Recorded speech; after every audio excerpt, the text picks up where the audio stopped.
Hello, I'm Ron Bailey. It's good to be with you tonight, and this is the first of a series that we're calling Broken Bread. I'd like to tell you where that title came from in the first place. It's over 30 years ago now since the church that I was part of in Reading at that time decided they would create something that they called a church life school.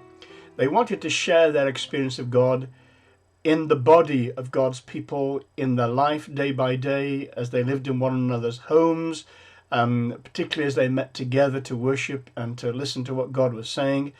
And we wanted to share that experience. We knew we could send lots of teaching, we could send preaching to different parts of the world, but we couldn't send the experience of actually being integrated into a church. So we invited just a small group, usually about kind of 10 or something like that. And they would come and spend 6 months with us.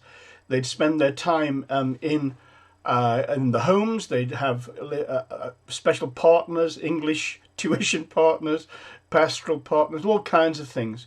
And they became part of the church for 6 months. And my part of it particularly was that on the mornings I would sit at a large Victorian table in a large Victorian house, for that matter, and I'd have maybe kind of 10 folks around me from different parts of the world. We had people from over 20 different countries before we actually brought the church life school to an end. And we would just talk. We would open the scriptures and we'd talk together. So it was a sense of fellowship, eye-to-eye contact.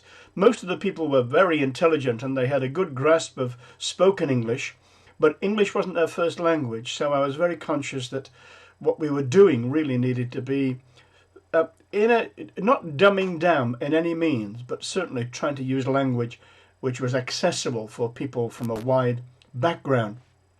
And we would sit there and we'd talk from hour to time with our open Bibles, and I would teach and they would ask questions. And it was a tremendous time. I learned much more than they did, I suspect. It was a great time. So that atmosphere of sitting around that big oak table, with eye contact, friends in the midst of friends, sharing the scriptures. That's the idea I have in my mind, and as much as possible, I'd love, if it were possible, to create that kind of mood, really, even for these broken bread Bible studies. The other reason is for a particular verse, 2 Timothy chapter 2 and verse 2, very easy to remember, 2 Timothy 2:2, is this wonderful verse where Paul writes to Timothy and he says to him that he is to commit the things that he has heard amongst many witnesses to others, that they may teach others also. And that word commit, in my mind, I had a picture of almost a military thing, someone commissioning or sending forth a labor, delegating authority, responsibility to his kind of his lieutenant, if you like, and then passing on. But as I dug deeper, I discovered that the word commit that's used there doesn't mean that at all. In fact, it really means to spread a table. And it's used often in the New Testament, and it usually says something like that they spread a table and they sat down. It's used of the story of the feeding of the 5,000, where they sat them down and they fed them. So I want to spread a table so that people who come to the table can eat their fill according to their appetites and enjoy what's here. So if you're ready, pull up a chair, grab a plate, and we'll make a start. So this is study 1, and I've got my notes that I was working from. The last time I gave these was 25 years ago, I think. So I'm working my way through that nice and gently. Here's study 1. I've called it Galatians and Acts, Paul before his conversion. And my first question really is, what does the very first verse mean? If you were to turn from the end of John's Gospel and then turn straight to the letters of Paul, the epistles, and you'd never read the Acts of the Apostles, it really would be impossible for you or me to understand what the letters were about, because the whole timeline, the whole backbone of the chronology would be lost. And the first question you would ask is, well, who is Paul? He wasn't one of the 12. The second question you might well ask is, what is a church? And the third question you might well ask is, what were churches doing in Galatia, a Roman province which is now the modern nation state of Turkey, or part of it anyway. Let me read the first two verses and just listen to these.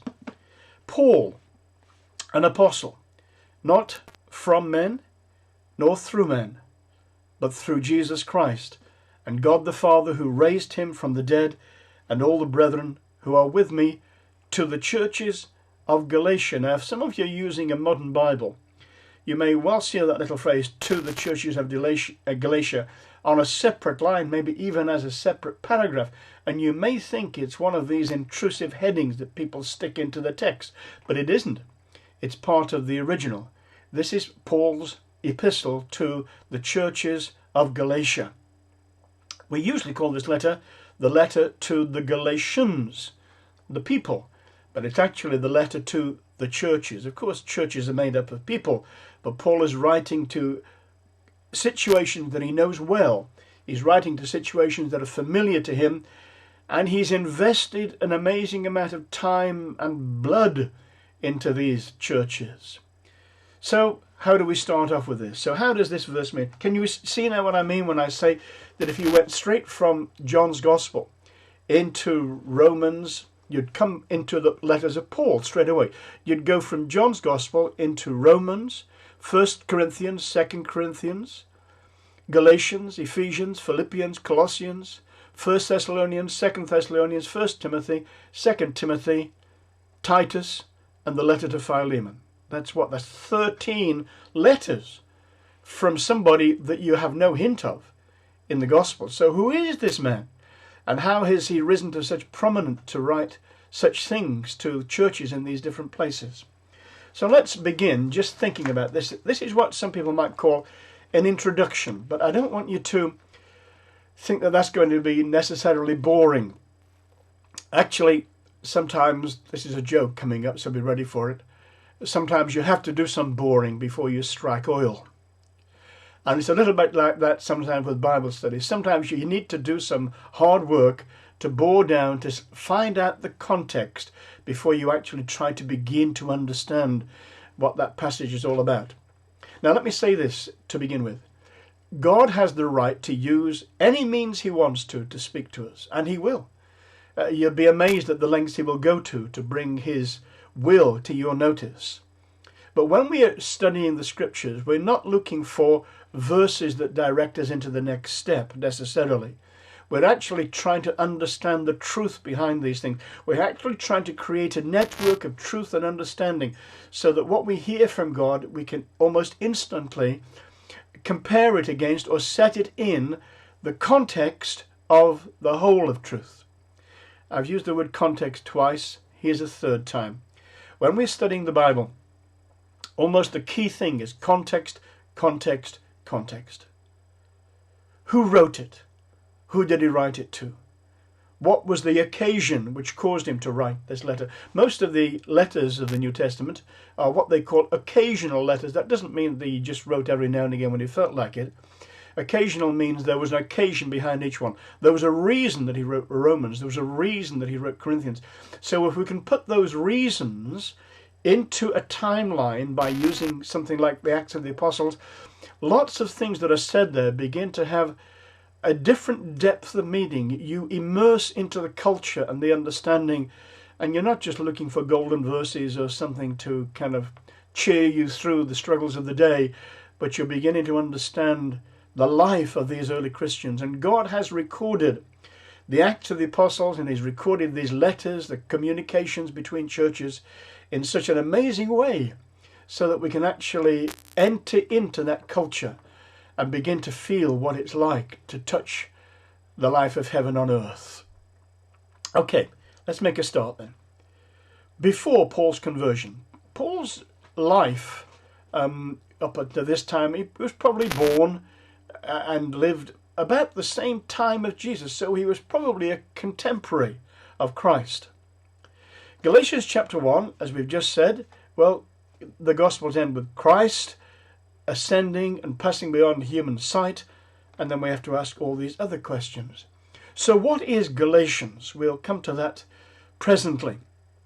Galatians has been called the seed plot of the Romans. You know how if you a kind of an agriculturalist or a gardener or something, you may grow some seeds in a greenhouse or a hot house, and then later you'll harden them off a little bit by putting them into a seed plot to give them a chance to get growing, probably a sheltered place where it's not open to winds or something like that. Doesn't this sound as though I'm a gardener? I'm a good gardener. I love reading about it. The Galatians is like a seed plot. This is where some of these emerging ideas are first planted that come into full fruition and fruitfulness in Romans. But there are other aspects of Romans that make it a bit more difficult to study. Galatians has really had a tremendous impact upon the world that we live in today. In many ways, Galatians was behind the Reformation. Martin Luther carried a copy of Galatians with him. He used to refer to it as his Katharine von Bora. That was the name of his wife. He was inseparable from the letter to Galatians. There are other things that need to be said that aren't said in Galatians that he might have spent more time on, I think. But that's a different kind of a truth. So this letter had a tremendous impact upon a man who in turn had a tremendous impact upon our world.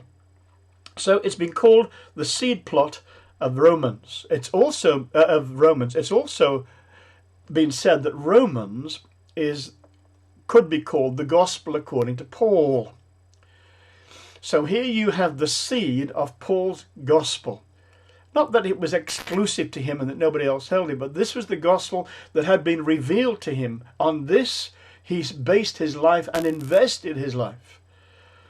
So to understand his gospel, we really need to understand the man. We need to understand his experience, and we need to understand the time in which he lived. So who is Paul? Well, Paul, we can find this from the scriptures, was a Roman citizen. If you're taking notes, you might like to note Acts 16, verse 37, chapter 22, 25 to 30, and you'll see where Paul refers to his Roman citizenship. Now, Roman citizenship could be bought.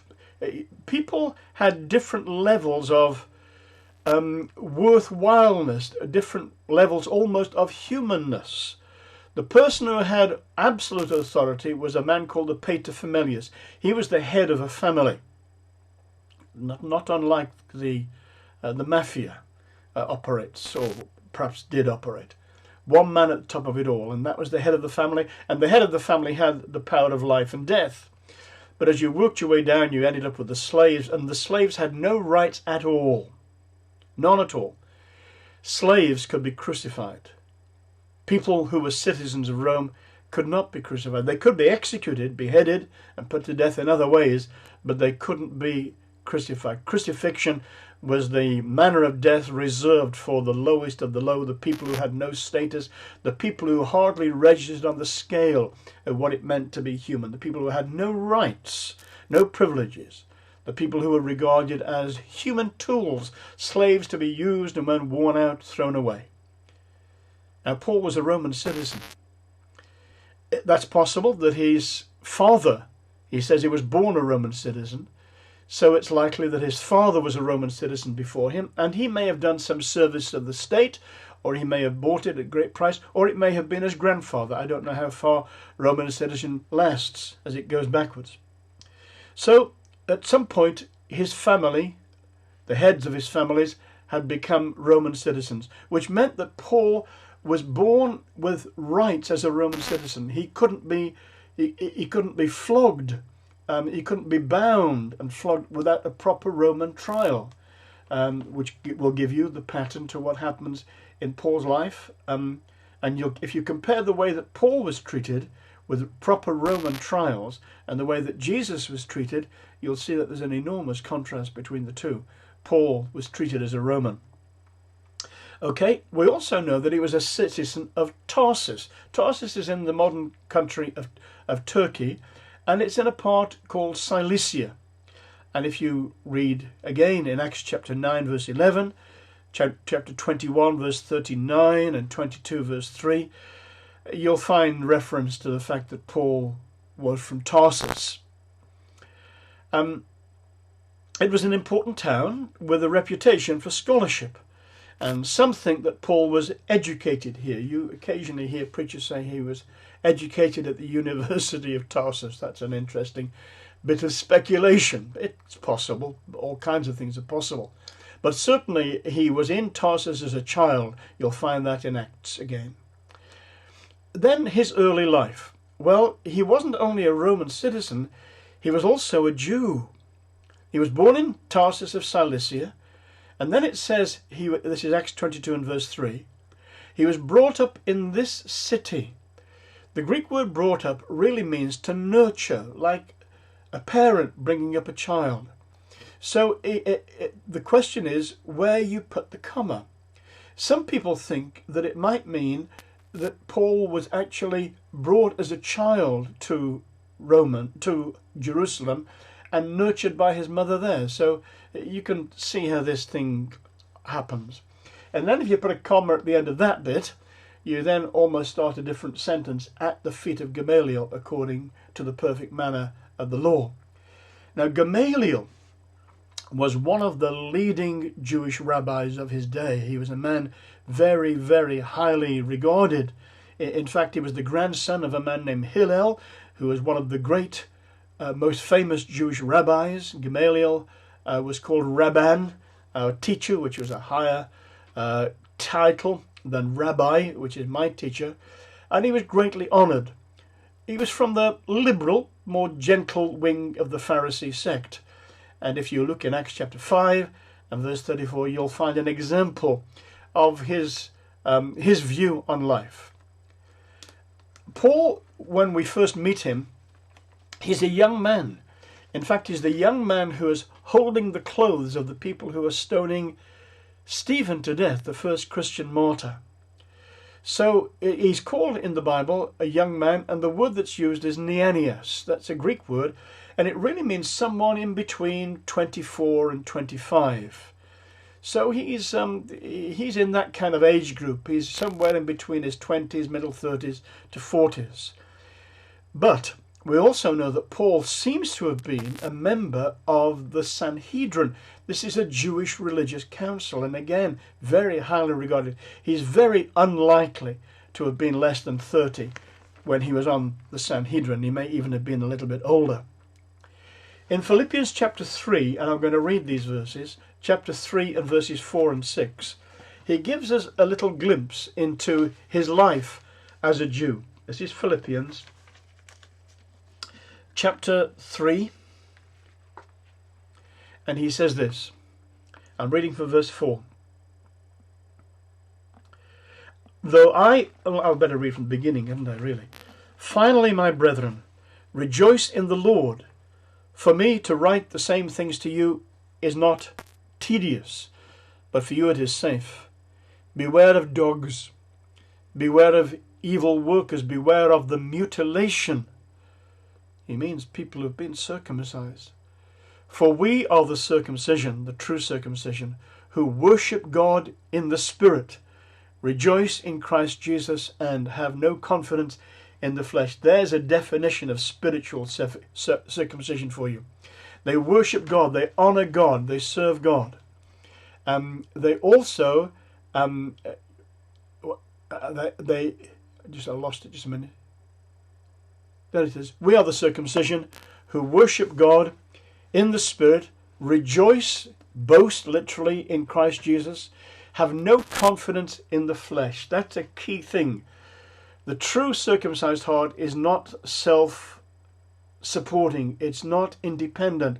It doesn't have the confidence that we can do this. We can, it doesn't have that can-do attitude. It has a can't-do attitude, but an absolute dependence upon Jesus Christ. We are the circumcision who worship God in the Spirit, who boast in Jesus Christ, and have no confidence in the flesh. And then he says this, though I also might have confidence in the flesh. If anyone else thinks he may have confidence in the flesh, I more so. And then he gives you a list of the reasons why he thinks he is better qualified than anybody else. Circumcised the 8th day of the stock of Israel. This man was a Jew going right the way back through to Abraham. circumcised the 8th day of the stock of Israel, of the tribe of Benjamin. Now, Benjamin gave to Israel its first legal king, Saul. So it was an honourable tribe. And then he says, a Hebrew of the Hebrews. Now, this is a key little phrase, because a Hebrew of the Hebrews means that he had been raised with a Hebrew mindset. He hadn't been raised like a Greek, a modern, worldly character. He'd been brought up under the strict rule and pattern of people who believed strongly in the Word of God. That's really what he'd lived. So his way of thinking was Hebrew. He spoke Greek without a doubt, probably Latin too, but his way of thinking was Hebraic. That was the pattern of it. There was another group of Jewish people who had been the diaspora or the dispersion people scattered through the Mediterranean, particularly the coastal towns, and they were known as Hellenists. Now, Hellenists were people who genetically may have had the same rights or the same descent as Paul, but they had a completely different mindset. They had a Greek mindset, and there will be a conflict between the people with the Hebrew mindset and the people with the Greek concept, and we'll see how that mindset, and we'll see how that works its way out in a minute. So he says he's of the tribe of Benjamin. He's a Hebrew of the Hebrews. He's stacking up his qualifications to be the most qualified naturally to be chosen of God. A Hebrew of the Hebrews. And then he says this, concerning the law, a Pharisee. Now the Pharisees were to the letter. They had this notion that because the law of God was so precious, they needed to protect it. So they created lots of other laws, like a fence that they put round it, so that people couldn't even get close enough to the laws of God to break them. The problem, as with all such fences, it obscured the law of God, so they missed the purpose of the law of God. So he was a Pharisee. Concerning the law, a Pharisee. Later on he says of himself that he was of the strictest member of the sect of the Pharisees. He really was. This man was a straight arrow. He was absolutely the epitome of what the Jews thought a Jew should be. He comes from the right background. He's got the right education. He's trained under Gamaliel. He's probably a member of the Sanhedrin. We know that he endeavoured to keep the law. He said his conscience never convicted him until later on about keeping the law. He says concerning zeal, persecuting the church, harassing the church, that's the word, chasing them, pursuing them. That's a sign in his favour as a good Jew. He wasn't just a passive Jew who said, yes, I think they're mistaken. He was out to silence the false witnesses that he believed were the followers of the Nazarene. Then it says, concerning the righteousness which is in the law, blameless. There you are. When he compared his life to the law, he could tick all the boxes. Yes, I've always had only one God. Yes, I've never had any images. Yes, I've always honoured my mother and father, and so on, right the way down the list. We know from Romans that the one that caught him in the end was the 10th one, thou shalt not covet. But at this point he says here, according to the righteousness which is in the law, blameless. And then he says this amazing thing. He says, what things were gained to me, those I have counted loss for Christ.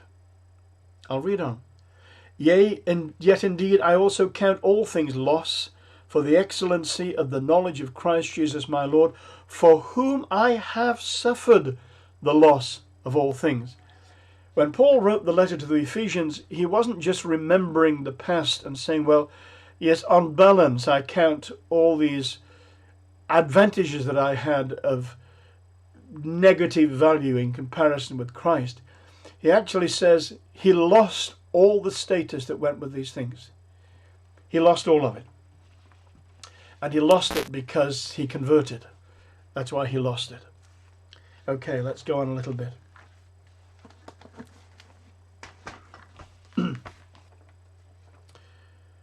So, he was from the straightest sect of the Pharisees, he says in Acts 26 verse 5. an interesting word. It's almost like the strictest or the straightest or the extremistest. It's a kind of almost a double superlative. He was absolutely the top of the pile in his keeping of the law. Already a member of the Sanhedrin. In Acts chapter 26 and verse 10 he says, I gave my vote. It's the word really for a stone or a pebble. And that's the way they voted. So if he was on a Sanhedrin, he may well have been one of the people who actually voted in favour of the death of Stephen, something like that. He may even have taken up pebbles at others and thrown proper pebbles. He was a member of this Sanhedrin, which was 71 members with the power of life and death. It's often translated council in the older versions. And here's an interesting thing. In 2 Corinthians chapter 5 and verse 16, it says, though we have known Christ after the flesh, yet henceforth we know him no more. Now, I'm not going to go into what he's referring to in 2 Corinthians chapter 5, but listen to this phrase, though we have known Christ in the flesh, yet now henceforth know we him no more. Is that a hint that at some point in Paul's life he had actually had an encounter with Jesus Christ? I've got a theory about that, but I won't bore you with it just now. This does not prove it, but the words, these words might be explained to mean that he had a meeting with him, and we know that they were about the same age. And we also know that he may well have been on the Sanhedrin that condemned Christ. In his later life, this Paul, he was known as Saul in those days, became what I'm calling a passive persecutor. In Acts chapter 5 and verse 34, it says he was consenting to the death. Consenting, that's a kind of a passive idea. It's used of marriage partners consenting to remain together. Perhaps at this time Paul was still under the gentler influence of Gamaliel, but it didn't last. At some point he turned into an active persecutor, and we find that from Acts chapter 8 and verse 3 and onwards. And then we have a whole list of really kind of powerful words. He made havoc, which means ravaged or outraged. He slaughtered.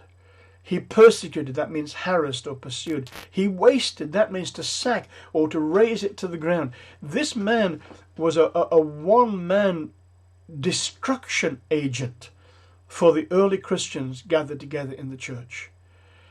He was not just the agent, he was the spearhead of increasing persecution against the churches.